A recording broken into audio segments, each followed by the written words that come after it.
మీ సంతాన కలను నిజం చేసుకునేందుకు ఈ రోజే 49 సంప్రదించండి 9390501418. ఇంగ్లీష్ మీడియం బాగానే ఉంది. గవర్నమెంట్ స్కూల్స్ వాళ్ళ యొక్క పెర్ఫార్మెన్స్ కూడా బాగుంది. తెలుగు అది ప్రైవేట్ స్కూల్స్కు వాళ్ళు ఇచ్చే కాంపిటీషన్ కూడా బాగుంది. సార్, ప్రైవేట్ స్కూల్స్కి కాంపిటీషన్ అంటున్నారు. ప్రైవేట్ స్కూల్స్లో విపరీతంగా ఫీజులు పెరిగిపోయినాయి అని చెప్పేసి అంటున్నారు సార్. అంటే అసలు ఈ ఫీజులు పెరిగిపోవడానికి కారణం ఏంటంటారు? అసలు పేరెంట్స్లో అవేర్నెస్ లేకపోవటం, గవర్నమెంట్ స్కూల్స్ ఇంపార్టెన్స్ పేరెంట్స్ గుర్తెట్టుకోకపోవటం, ప్లస్ గవర్నమెంట్ టీచర్స్ కూడా ప్రైవేట్ స్కూల్లో వాళ్ళ పిల్లల్ని జాయిన్ చేయడం మెయిన్ రీజన్. మరి అంతేకాకుండా మన విద్యాశాఖ మంత్రి నారా లోకేష్ గారు ఉన్నారు. మరి విద్యా రంగంలో ఎన్నో మార్పులు తీసుకొస్తున్నాం అంటున్నారు. అసలు తీసుకొస్తున్నారా? మీకు కనిపిస్తున్నాయా సార్ ఒక టీచర్గా? పర్వాలేదు, విద్యాశాఖలో తన పెర్ఫార్మెన్స్, తన ముద్ర వేస్తున్నారు. అది పర్వాలేదు,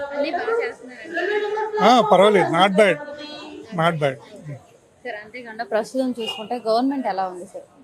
గవర్నమెంట్ అంటే కొంచెం యాక్చువల్లీ కూటమికి వీళ్ళకి సరైన అవగాహన లేదేమో. ఉచితాలు అనేది పోవాలండి.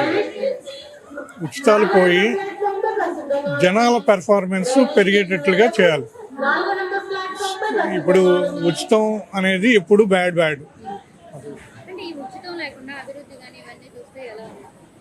అది బాగానే ఉంది. ఇంకోటి సార్, అసలు ఎక్కడ చూసినా అందరి మీద కేసులు పెట్టేస్తున్నారు కూటమి ప్రభుత్వం అని చెప్పేసి ఆరోపిస్తున్నారు. అసలు దీన్ని ఎలా చూడొచ్చు అంటారా? ప్రజాస్వామ్యం అంటే ఏంటి? వాళ్ళు వస్తే వీళ్ళ మీద, వీళ్ళు వస్తే వాళ్ళ మీద, ఈ కేసులతో ఏం చేయాలని లేదంటారా? లేదండి, గవర్నమెంట్ వీళ్ళకి ఎవరికి లీడర్స్కి గ్రడ్జెస్ ఎక్కువ పెరిగిపోయినాయి. గ్రడ్జెస్ పెరగటం, వాళ్ళు వీళ్ళ మీద పెట్టుకోవటం, వీళ్ళు వాళ్ళ మీద పెట్టుకోవటం, ఇది బ్యాడే, చాలా బ్యాడ్.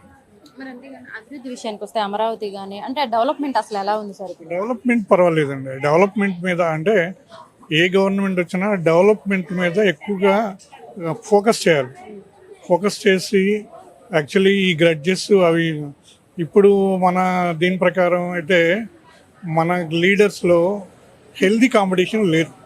మెయిన్ హెల్దీ కాంపిటీషన్ ఇప్పుడు ప్రక్కన తమిళనాడు లాంటి స్టేట్స్లో హెల్దీ కాంపిటీషన్ ఉంది. అంటే వాళ్ళకి గ్రడ్జెస్ లేవని చెప్పలేము, కానీ కాంపిటీషన్ హెల్దీగా ఉంటుంది. అదే విషయం. అంతేకాకుండా మరి జగన్మోహన్ రెడ్డి గారు మామీ గన్ అని అంటున్నారు సార్. నెక్స్ట్ మేము ఎలక్షన్స్లో మేనిఫెస్టోలో కూడా మామీ గన్ అనే అదే నినాదంతో వస్తామంటున్నారు సార్.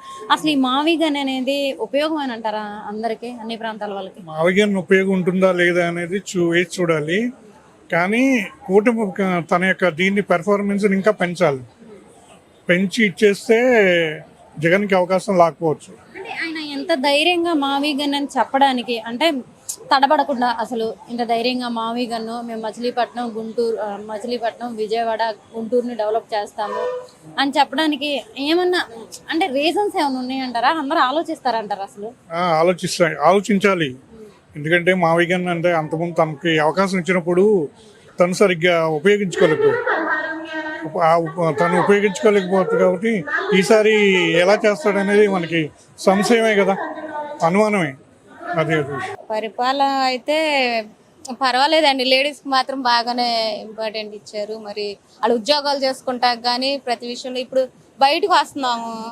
ఇప్పుడు శాలరీ వచ్చి 9,000, అదే బస్సులో ఛార్జీలకు వచ్చేసరికి వాటిల్లో జీతం కట్ అవుతుంది. ఇప్పుడు అట్లా చేసుకొని చాలా మంది కూలీలు మాత్రం చాలా ఇదిగా ఉంటున్నారు. ఎందుకంటే ఇప్పుడు ఛార్జీలకి అవ్వచ్చు ఒక 2,000 కానీ 3,000 కానీ, అలాంటి ఖర్చు లేకోకుండా అవి కూడా ఇంట్లో వాడుకోవడం జరుగుతుంది. చాలా హ్యాపీగా ఉంది.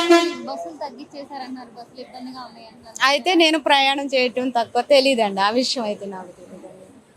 అంతేకాకుండా అంటే డ్వాక్రా రుణాలు కానీ ఇవన్నీ ఎలా ఉన్నాయి మేడం?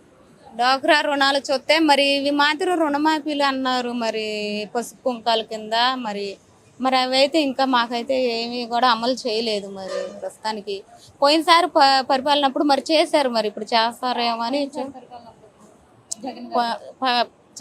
జగన్ పరిపాలనప్పుడు అవి అందుకున్నాంలే కానీ మామూలుగా అంత క్రితం కుంకాల కింద వేసారు. మరి ఇప్పుడు ప్రస్తుతానికైతే అవేవి మాకు అందరం